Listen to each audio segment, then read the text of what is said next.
puedes activar los subtítulos con el botón de abajo. Este corto video es un ejercicio de reconocimiento de la diferencia entre los verbos ser y estar. Si no has visto la lección con este tema, te recomendamos verla antes de ver este video. Primero, vamos a repasar las reglas para distinguir cuándo usar el verbo ser y cuándo el verbo estar. El verbo ser se utiliza para hablar de características de una persona o cosa que no se pueden cambiar rápidamente, de un momento para otro. El verbo estar se utiliza para describir estados que pueden cambiar rápidamente, o para describir la posición o ubicación de un objeto o una persona. Primero, miremos el verbo ser.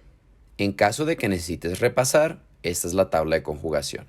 En los siguientes 2 videos, fíjate en el uso de este verbo. ¿Quién eres? Soy Jairo, soy tu padre. Él es mi padre. Él es Jairo. Yo soy Jairo. ¿Qué es eso? Estos son unos libros. Este libro es grande y rojo. Ajá. Este no. Ahora veamos el verbo estar. De nuevo, aquí está la tabla de conjugación si necesitas repasar. En los siguientes 2 videos, fíjate en el uso de este verbo. ¿Cómo estás? Estoy cansado. ¿Y tú? Yo también estoy cansado. Él está cansado. Yo estoy cansado. Ambos estamos cansados. Nosotros estamos cansados. En Colombia se dice mamados. Hola, ¿dónde estás? Hola, yo estoy en Bogotá, en mi casa. ¿Y tú?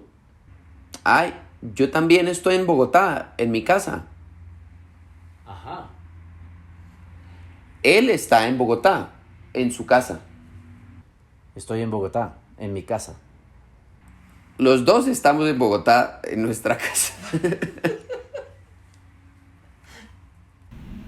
Si te gustó este video, dale like y suscríbete en el botón de abajo.